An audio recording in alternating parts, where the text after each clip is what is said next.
Hello friends, welcome back to my channel. So ఈరోజు వచ్చేసి నేను మళ్ళీ ఒక కొత్త జాబ్ నోటిఫికేషన్తో మీ ముందుకు అయితే రావడం జరిగింది. సో అదేంటంటే ఫారెస్ట్ రేంజ్ ఆఫీసర్ రిక్రూట్మెంట్ అనమాట. ఇది కంప్లీట్గా ఏపీ స్టేట్ నుండి ఫారెస్ట్ రిక్రూట్మెంట్ అనమాట. సో దీనికి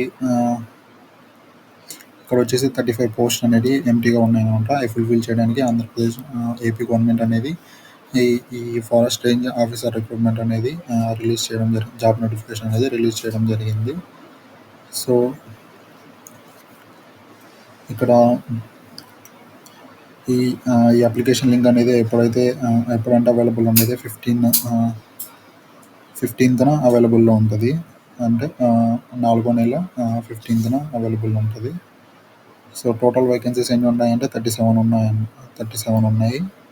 సో దీని గురించి ఒక బ్రీఫ్గా ఎక్స్ప్లెయిన్ చేయాలంటే ఇక్కడ వచ్చేసి ఇది ఆంధ్రప్రదేశ్ పబ్లిక్ సర్వీస్ కమిషన్ అనమాట. Published notification for the recruitment of forest range officer vacancy in AP forest services through the direct recruitment basis అనమాట. అంటే the candidates who are interested in the vacancy details and the completed all eligibility criteria can be notification and apply online. So ఇది వచ్చేసి Andhra Pradesh public services commission అనే వాళ్ళు ఈ job notification అనేది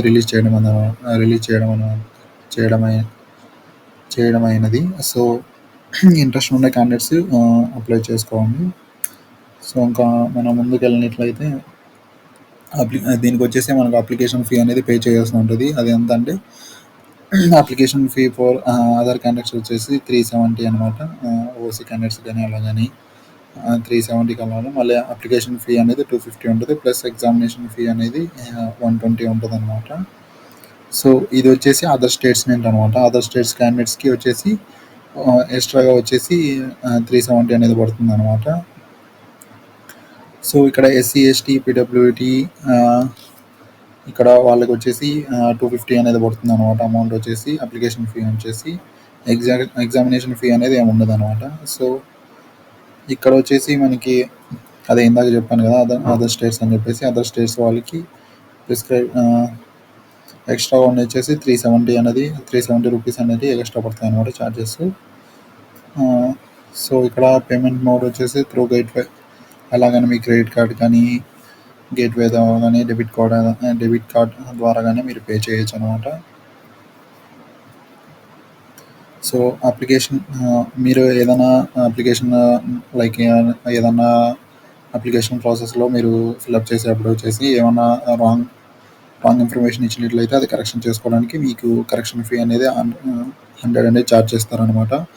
so మీరు already apply చేసేటప్పుడు కొన్ని తప్పిచ్చే నేమ్, డేట్ ఆఫ్ బర్త్ లేదంటే ఏదన్నా కొన్నిటికి మాత్రం రెక్టిఫై చేసుకునే ఉంటుంది.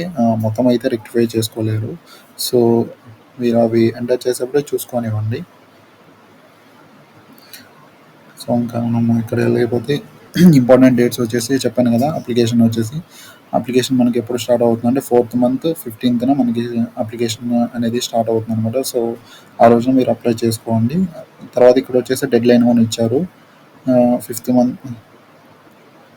monthలో వచ్చేసి 5th month 5 అనేది లాస్ట్ డెడ్ లైన్ అనమాట. అప్ టు 11:59 midnight అనమాట.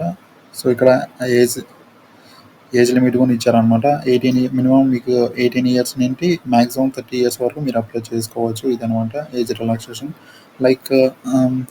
ఎస్సీ ఎస్టీ వాళ్ళకి కూడా ఏజ్ రిలాక్సేషన్స్ అనేవి ఉన్నాయి. అవి నేను కంప్లీట్ జాబ్ నోటిఫికేషన్ అనేది డిస్క్రిప్షన్లో ఇస్తాను. సో అక్కడికి వెళ్ళేసి మీరు చెక్ చేసుకోవచ్చు. సో అలాగే క్వాలిఫికేషన్ మీకు ఏముండాలంటే బ్యాచిలర్స్ డిగ్రీ కానీ relevant degree, any degree discipline మీరు పాస్ అవుట్ అయినట్టయితే దీనికి మీరు ఎలిజిబుల్ అనమాట. అలాగే ఇక్కడ మీకు ఫిజికల్ స్టాండర్డ్స్ కూడా ఉంటాయి. ఫర్ మెన్ వచ్చేసి 163 ఇక్కడ అన్ని మెన్షన్ చేశారనమాట. ఫిజికల్ స్టాండర్డ్స్ ఇవైతే మీకు కంపల్సరీగా ఉండాలి, లేదంటే ఈ జాబ్కి మీరు నాట్ ఎలిజిబుల్ అనమాట. సో ఇక్కడ ఉమెన్ కూడా ఇచ్చారు. సో ఇవన్నీ ఫిజికల్ క్వాలిఫికేషన్స్ అన్నీ మీరు క్వాలిఫై అయినట్లయితే ఈ జాబ్కి ఎలిజిబుల్ అనమాట, లేదంటే లేదు. సో ఇక్కడ వేకెన్సీకి వచ్చేసి పోస్ట్ నేమ్ వచ్చేసి ఫారెస్ట్ రేంజ్ ఆఫీసర్ అనమాట. జోన్ 1లో వచ్చేసి 8 వేకెన్సీస్ ఉన్నాయి. జోన్ 2లో వచ్చేసి 11, జోన్ 3లో వచ్చేసి 10, జోన్ 4లో వచ్చేసి 8 అనమాట. సో ఇది ఫ్రెండ్స్ ఇవాళ. So apply as soon as possible మీరు అప్లై చేసుకోవడానికి ట్రై చేయండి. ఎందుకంటే మీకు జాబ్ ఎప్పుడైతే మీకు అప్లికేషన్ అనేది స్టార్ట్ అవుతుందో వెంటనే అప్లై చేసుకోండి. సో ఇది అనమాట ఇవాళ. So thank you.